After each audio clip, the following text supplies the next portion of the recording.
उसको सपोर्ट करेगी जनता। मनीष कश्यप के फेवर में मनीष कश्यप ही जीतेगा। पहली बात, मनीष कश्यप ने साफ बोला है कि मेरे को पॉलिटिक्स नहीं करना है, वो जो काम कर रहा है वही ठीक है उसके लिए। अगर मनीष कश्यप खड़ा होता है इलेक्शन में तो बिहार की जनता उसे ही वोट देगी और किसी को नहीं देगी। तो बिहार में आप कोई रोजगार नहीं कर सकते हो, कारण बता रहा हूँ। आप अगर रोजगार शुरू करोगे तो आपके 10 करोड़ रुपए वो देने पड़ेंगे, फिर माफिया के दो पैसे, फिर सरकार को दो, आपको चप्पल घिसा देगा। जो देशद्रोही होता है, जो देश के खिलाफ षड्यंत्र रचता है, सारे पैसे तो तुमने खा लिए हैं, गाय भैंसों को तुमने चारा खा लिया और उनसे पैसों से मकान बिल्डिंगें बना ली। एनएसए लगाना तो अपने पूर्वजों पर लगा लो ना, जाके अपनी पार्टी पर लगा लो। कन्हैया कुमार भारत ने टुकड़े लगाया था, उसके ऊपर तो ऐसा नहीं लगाया, उसके ऊपर आपने लेकिन एक आर्मी सिपाही के बेटे के बारे में ऐसे लगा दिया।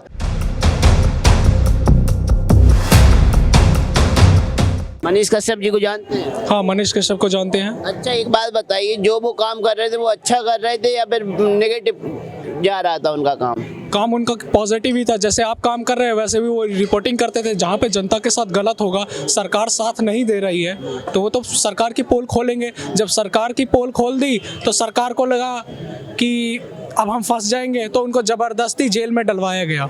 जबरदस्ती डलवाया गया? क्या उन्होंने फर्जी वीडियो शेयर किया था इसलिए डलवाया गया? वो जब तमिलनाडु गए थे, ठीक है, मैं मानता हूँ मनीष कश्यप अगर गलत है, पहली बात तो है नहीं, मैं मानता हूँ सरकार की नज़र से कि बिहार सरकार कहती है कि मनीष कश्यप गलत है, ठीक है, तो मनीष कश्यप अगर गलत है तो उसका फैसला कहाँ पे होना चाहिए था? एक्शन कौन लेती? तमिलनाडु पुलिस। जब तमिलनाडु पुलिस ने कोई इंटरफेयर नहीं करा, तमिलनाडु पुलिस कह रही कि भैया तुम जो मर्जी करो, हमें कोई दिक्कत नहीं, फिर बिहार सरकार चाहे बिहार पुलिस को क्या दिक्कत है? वो तो जबरदस्ती। लेकिन अभी जो मामला चल रहा है वो तमिलनाडु में ही चल रहा है, वहाँ से अदालत ने तो उन्हें मुक्त कर दिया कि भाई ठीक है चलेगा केस आगे, लेकिन बिहार सरकार ने, वहाँ की तमिलनाडु सरकार ने मिलके एनएसए लगा दिया। तमिलनाडु सरकार नहीं लगाया ना एनएसए, तो है जानकारी आपको? मनीष कश्यप पे एनएसए लग गया। एनएसए के बारे में तो इन्फॉर्मेशन नहीं है, मैंने वर्ड आज पहली बार ही सुना है 17 साल की उम्र में। तो आप पढ़िए अभी, और एनएसए क्या होता है पढ़ लूंगा। और कोई भी इंसान आज की डेट, कोई भी इंसान चाहे साइंटिस्ट ही क्यों ना हो, वो परफेक्ट नहीं होता। कुछ ऐसे वर्ड्स होते हैं, कुछ ऐसी नॉलेज होती है जो किसी 100% नॉलेज किसी के पास अवेलेबल नहीं है। तो अगर मेरे पास नहीं, एनएसए के बारे में मैं आपको नॉलेज देता हूँ। एनएसए उन पे लगता है जो देशद्रोह का काम करते हैं, आतंकी गतिविधियों में शामिल होते हैं, राष्ट्र हित में काम नहीं करते हैं। तो आपको लगा मनीष कश्यप देश विरोध में काम कर रहे थे, जबकि बिहार में एक से एक बम विस्फोट हुए, एक से एक मर्डर हुए, सुपारी किलर पैदा हुए, उनके ऊपर तो एनएसए नहीं लगाया गया, लेकिन एक पत्रकार के ऊपर एनएसए लगाना कहाँ तक ठीक? तो ये भाई साहब एक पॉलिटिक्स है। कांग्रेस को, सॉरी, लालू प्रसाद यादव के बेटे को लगता है वो तो खुद 9th फेल है, अब वो उसने सिविल इंजीनियरिंग कर रखी है, तो उसको ये लगता है कि ये तो बंदा मेरे से ज्यादा पढ़ा लिखा है, चाहे मेरे बारे में सब कुछ जानता है। वो तो पॉलिटिकल बैकग्राउंड की वजह से घुस गए हैं, नहीं तो पार्लियामेंट ये कहता है चाहे अगर किसी को एमएलए बनना पड़ रहा है 25 साल एज चाहिए, 12th पास चाहिए ना, वो 12th पास है, बस एज में बड़े हैं, उससे कुछ होता नहीं। वो दुनिया को क्या सिखाएंगे? उनको डिग्री से क्या होगा? डिग्री तो लालू प्रसाद यादव पे भी नहीं थी, तब भी वो बिहार के मुख्यमंत्री थे। लालू प्रसाद यादव, अगर तेजस्वी यादव पे डिग्री नहीं है तो क्या वो मुख्यमंत्री नहीं बनेंगे बिहार के? ठीक है, आप ऐसा बात कहते हैं तो फिर ये रूल लिखा क्यों गया है इंडियन कॉन्स्टिट्यूशन में? इंडियन कॉन्स्टिट्यूशन के अकॉर्डिंग मैं आपको बता रहा हूँ ना, इंडियन कॉन्स्टिट्यूशन कह रही है 12th पास और 25 साल एज चाहिए, तो एज तो उनकी ज्यादा है लेकिन 12th पास तो वो है नहीं, तो वो तो पॉलिटिकल बैकग्राउंड की वजह से बन चुके हैं। वो सिस्टम से बने, अपनी मेहनत से थोड़ी ना बने हैं। मेहनत से नहीं बने थे, नहीं बने, वो लोगों को धमका के बनते, धमका के वोट। इस बार बनेंगे कि नहीं बनेंगे कि मनीष कश्यप हावी हो जाएंगे इस बार इलेक्शन में? क्योंकि उनका तो प्लान है 1 साल तक मनीष कश्यप को तमिलनाडु से बिहार नहीं आने देंगे, तो अपने आप बन जाएंगे। क्यों? विरोधी तो अब जेल में है, अब कौन विरोध करेगा उनका? विरोध जनता करेगी। आप करेंगे? हाँ, हम करेंगे। देंगे वोट तेजस्वी को? हाँ, 20 सितंबर को हम एलिजिबल हो जाएंगे, इलेक्शन कमीशन ऑफ इंडिया हमें वोटर आईडी कार्ड बना के देंगे, वोट का बटन दबाएंगे। किस पे दबाओगे? अब आपको बता के थोड़ी ना दबाएंगे वोट। जब तेजस्वी पे नहीं दबाओगे, नीतीश पे नहीं दबाओगे, तो किस पे दबाओगे? वो हमारी मर्जी, उस टाइम जो खड़ा होगा हम देखेंगे हमारा रूलर कौन सा सही होगा। मनीष कश्यप आ गया चुनाव लड़ने, फिर क्या करोगे? मनीष कश्यप को देंगे। दोगे? पक्का दोगे? पक्का देंगे। हाँ, आप जीते चाहे हारे, हाँ मुख्यमंत्री बन जाएंगे मनीष कश्यप? बिल्कुल बनेंगे। कौन बना देगा? जनता बनाएगी। और कौन कैसे बनाएगी जनता? कैसे?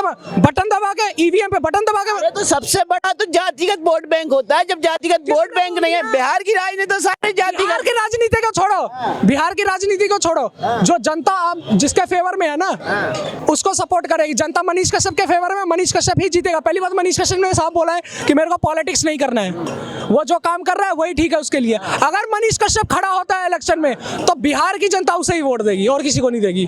देखिए आप तो यूं तो आपको नहीं पता, लेकिन पुरानी जो राजनीति बोलती है यादव मुस्लिम समीकरण सीधा आरजेडी में चला जाएगा। कहां से बना देंगे आप मनीष कश्यप को? जातिगत के आधार पे आजकल पूरा चुनाव होता है साहब नहीं होता। आप मानते होंगे इस बात को, चाहे आपने देखा होगा तो आप लाइव एग्जांपल बता रहे, लेकिन मैं इस चीज को बिल्कुल नहीं मानता। मैं तो कभी वोट देने गया नहीं, अब वोट देने जाऊंगा। अब 2024 का लोकसभा इलेक्शन होगा तो उसमें देख लूंगा कैसे सर जातिगत आधार पर लोग मुख्यमंत्री नहीं बनते होते तो बिहार में जातिगत जनगणना क्यों करानी पड़ रही है? जातिगत जनगणना का महत्व ही क्या है बिहार में? जब आपको हर किसी की जाति जानना है, जाति के आधार पर वोट लेना है, जब तो आप जातिगत जनगणना पर करोड़ों रुपए खर्च कर रहे हैं। अगर उतना ही पैसा आप बिहार की सरकार अगर विकास पे खर्च करती, फैक्ट्री डेवलपमेंट पे खर्च करती, तो भविष्य सुधरता ना आप जैसे युवाओं का। तो क्या बिहार का भविष्य नहीं सुधरा हुआ है? अभी कहाँ सुधरा है बताओ? तो आप क्या कहना चाहते हैं? बिहार तो दिल्ली आके तमिल जाता है, उत्तर प्रदेश महाराष्ट्र चला जाता है, बिहार में रहता कौन है? आप जैसा पढ़ा लिखा आदमी आज सीपी में घूम रहा है ना। घूम रहा है, मेरी फैमिली ने मेरे को शुरू से दिल्ली में रखा तो दिल्ली में ही रहूंगा, चंडीगढ़ थोड़ी ना जाऊंगा रहने। फिर बिहार में वोट डालने तो जाओगे ना भाई? जाऊंगा, वहां पे मेरा गृह निवास है तो नहीं जाऊंगा अपनी जन। उसके सुधार की भी तो बात करोगे ना। सुधार की बात करेंगे। विकास वैभव आईपीएस 2013 में जब बॉम्ब ब्लास्ट हुआ था तो उनको फांसी की सजा किसने सुनाई? विकास वैभव आईपीएस के नेतृत्व में काम किया गया। सीखेंगे। मैं ये कह रहा हूँ बिहार के अंदर में शुरू से जातिवाद की राजनीति रहा है, जो यादव की मुसलमान के वोट लालू के पक्ष में, हमेशा आरजेडी के पक्ष में रहा है। आज इसीलिए बिहार की दुर्दशा भी आपके सामने जीता जाता ने भी वहाँ पे शिक्षा बेकार है, 34 मिल था चीनी का वो खत्म हो गया, शुगर मिल जितने भी था, जूट मिल था, पेपर मिल था, सब बंद हो गया। बिहार में कोई मतलब बिल्कुल रोजगार नाम का चीज नहीं है। बिहार में कोई कुछ भी नहीं है, इंडस्ट्री है कुछ भी नहीं। आप कहाँ से? हम भी बिहार से, मधुबनी जिला से बिलोंग करते हैं। जब आप इतना बोल रहे हैं, बिहार को सुधारना बहुत जरूरी है। बिहार के लोग ने भाई साहब देखो, बिहार क्वालिफिकेशन में भी बहुत आगे है, टेक्नोलॉजी में बहुत आगे है, लेकिन बिहार के लोग बाहर स्टेट में जाके बाहर स्टेट को चमकाया है। आपने दिल्ली में देख लो, दिल्ली के ले लो उदाहरण। बिहार के लोग खुद का सुधार करके दिल्ली में आईएएस आईपीएस तो बन जाते, लेकिन बिहार वहीं का वहीं पिछड़ा बना रहा है। वही बोल रहा हूँ मैं, बात तो पूरी बोलने तो वही चीज बोल रहा हूँ। बिहार से आदमी मैं बता रहा हूँ जो बाहर स्टेट में आके उसको चमकाया है, चाहे राजस्थान पंजाब जहाँ भी हो, कारखाना में जो कंपनी में जो बिहार के लोग मिलेंगे, टेक्नोलॉजी में क्वालिफिकेशन सबसे आगे अभी भी बिहारी है। लेकिन मैं कारण बता रहा हूँ, बिहार में अभी भी जंग लगा पड़ा है। मैं कारण उसका है जो बिहार में आप कोई रोजगार नहीं कर सकते हो। कारण बता रहा हूँ, आप अगर रोजगार शुरू करोगे तो आपके 10 करोड़ रुपए वो देने पड़ेंगे, फिर माफिया के दो पैसे, फिर सरकार को दो, आपको चप्पल घिसा देगा, तो आपको फायदा नहीं होगा। अभी आपने देखे लड़ाई हुआ है अभी रामनवमी पे, कम से कम 3 करोड़ के माल लूट लिया है, एलसीडी, टीवी, फ्रिज, कूलर सब लूट लिया है। तो क्यों लोग वहाँ? अरे तो नीतीश कुमार योगी सरकार की तरह माफियाओं से वसूली क्यों नहीं कर रही जो नुकसान हुआ है? नीतीश कुमार तो दंगाइयों से क्यों नहीं वसूलती है पैसे? कुमार तो लाल किला बना रहे बिहार में, लाल किला के सपना देख रहे बिहार में भाई साहब। अवतार पार्टी बना रहे, उसको थोड़ी भी अफसोस नहीं है। कभी 20-40 पुलिसकर्मी वहाँ से लापता हो गया है, जिसकी मकान जला है, किसी घर जला है, उसकी जाकर पूछो उसको दुख क्या होता है। नीतीश कुमार क्या फर्क पड़ता है? तेजस्वी यादव के बारे में क्या कहेंगे? किसी को कोई भाई साहब, अगर अभी भी बिहार का जनता नहीं जाएगा ना, आने वाले बिहार कंगाली के आधार पर गूंजेगा। मनीष कश्यप की बिहार को जरूरत है या नहीं है? मनीष कश्यप जैसा बहुत आदमी की जरूरत है बिहार के अंदर में। अभी मनीष कश्यप तो शुरू किया था, लेकिन उसको पॉलिटिक्स के चक्कर में उसको जेल में डाल दिया है। मैं बता रहा हूँ, वो एक सिर्फ आर्मी के बेटा इसलिए जेल में डाला, अगर नेता के बेटा होता ना उसको जेल में नहीं डालता। का बेटा होता तो क्या मुख्यमंत्री बन गया होता? तो बिल्कुल जेल में नहीं डालता, ये NSA नहीं लगाता, लेकिन वो एक आर्मी के एक सिपाही तेजस्वी की तरह उप मुख्यमंत्री बन गए होते क्या? बिल्कुल बनता। क्यों नहीं बनेगा? जनता उसको भी बना, उसको बनाएगा जनता, कैसे नहीं बनाएगा भाई? बिहारियों का भी बिहार सुधारना है तो सरकार बदलो, जातिवाद से खत्म हो, आगे बढ़ो। अरे आर्मी वालों को तो दुनिया से लूट करती है, बिहार की राजनीति लोग क्यों नहीं सपोर्ट कर रहे? नहीं करता है ना। आप कहाँ कब करता है? जेल में डाल रहे हैं। तो और क्या? तो अगर आर्मी के सिपाही के बेटा तभी तो उसको NSA लगाया है। कन्हैया कुमार क्यों नहीं NSA लगाया? क्यों? देशभक्त के ऊपर NSA लग जाएगी, लेकिन भारत तेरे टुकड़े होंगे कहने वालों पे NSA नहीं लगेगी। तो आप पक्ष विपक्ष दोनों आप ही बोलोगे तो हम क्या बोलेंगे भाई साहब? पहले बोलने तो।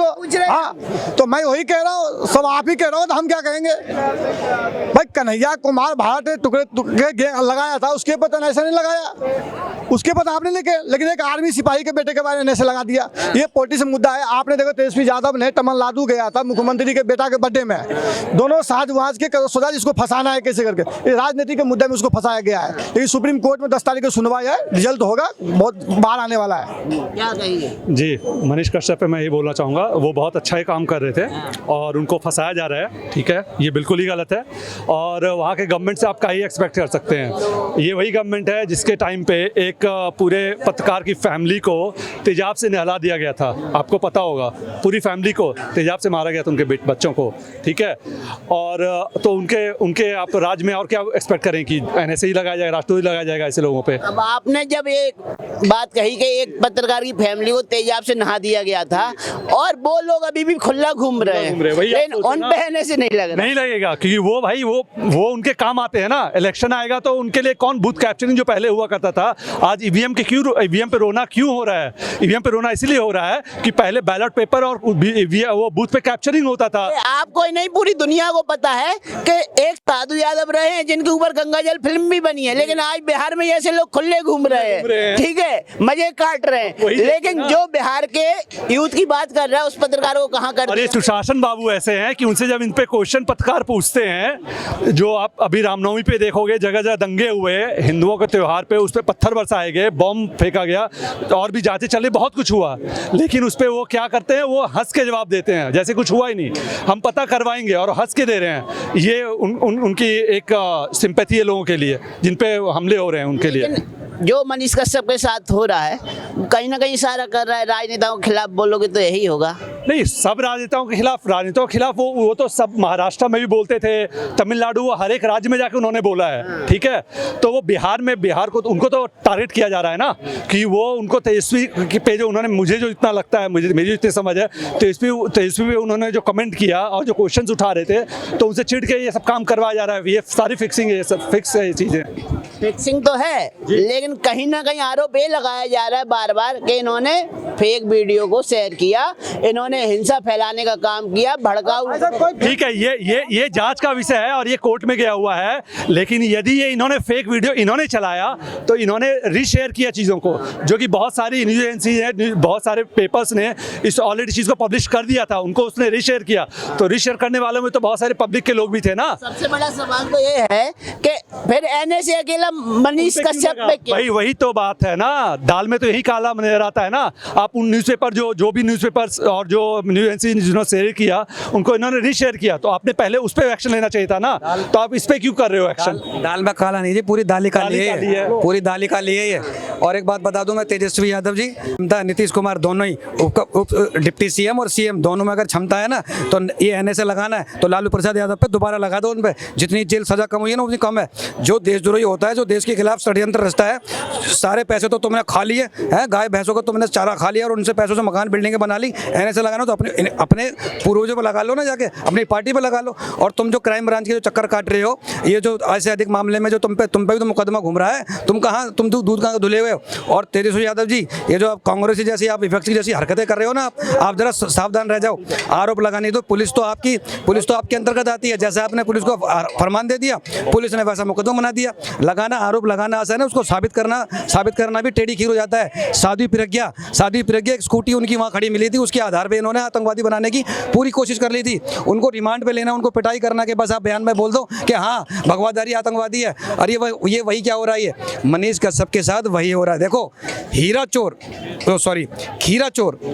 खीरा चोर को इन्होंने हीरा चोर की डिग्री से इन्होंने सम्मानित कर रखा है। इन्होंने एक खीरा चुराया है बस। अच्छा, एक खीरा चुराने के आरोप में पुलिस ने ऐसा मामला। क्राइम तो क्राइम होता है ना भैया, अब अगर क्राइम के उससे बोलो तो जाओगे तो बैकग्राउंड भी तो देखा जाता है ना। मुजरिम जब कोर्ट में जब खड़ा होता है तो उसका ये भी वकील कह सकता है कि जज साहब, इनकी मंशा देश के हित में, देश के अहित करने की नहीं थी। कोई सांप्रदायिक ऐसी कोई पार्टी जिसको किसी ने बैन कर रखा हो कि आतंकवादी संगठन है, मनीष कश्यप के उनसे तो कोई लिंक नहीं मिले देश की। मैं सारे बिहारियों को एक संदेश देना चाहूँगा आपके माध्यम से कि ये जो कास्ट की पॉलिटिक्स चल रही है ना, वहाँ सदियों से, माने सालों से चल रही है, तो उसको पहले आप समझो। और ये जो एक नया कोड आ गया है, जाति कोड, क्या है ये हमारे को बांटने की सिर्फ एक तरकीब है, ठीक है, कि जातियों में बांटो और अपना माई समीकरण बनाओ और अपने वोट को एकत्रित करो और हिंदुओं को जातियों में बांटो। और मैं एक चीज़ आप पत्रकारों से ही पूछना चाहता हूँ, जब भी ये इलेक्शन का टाइम आता है, उसमें सर्वे होते हैं, जो भी चीज़ें आप करते हो पॉलिटिक्स का, तो इसमें आप हिंदुओं को आप जाति में बांट कर क्यों दिखाते हो कि ठाकुर का इतना परसेंट, ब्राह्मण का इतना परसेंट, भूमियार का, राजपूत का, जो भी अदर का। आप पत्रकारों से पूछ रहे हैं, राजनेताओं से? नहीं, मैं दोनों से ही पूछ रहा हूँ। मैं पत्रकारों की इसमें कोई भूमिका नहीं। पत्रकारों को, चूंकि ये जो एजेंसी दिखाती है, जो न्यूज़ चैनल्स दिखाते हैं, मैं उनसे भी ये क्वेश्चन पूछ रहा हूँ, एडमिनिस्ट्रेशन से ही पूछ रहा हूँ कि ऐसा क्यों है, उनको बांट के क्यों आप दिखाते हो, उनको इकट्ठे क्यों नहीं दिखाते, हिंदू वोट क्यों नहीं दिखाते, आप मुस्लिम वोट दिखा रहे हो। तो आप जनता से क्या कहोगे, जैसे मनीष कश्यप के साथ न्याय हो रहा है या अन्याय हो रहा है, ये बताइए पहले तो। अगर अन्याय हो रहा है तो बिहार की जनता के लिए आपका क्या मैसेज है? बिल्कुल वो उसके विरोध में सड़कों पे उतरे, आंदोलन करे, और क्या मैं कहूँगा, वो बिल्कुल गलत हुआ उनके साथ। ऐसा यदि आगे भी लोगों के साथ होता रहा तो बोलने का, सच बोलने की हिम्मत कौन दिखाएगा फिर, जब आप आज हम और आप उनके साथ खड़े नहीं होते। और वो बिहार ऐसे राज्य में जहाँ भ्रष्टाचार चरम पे है।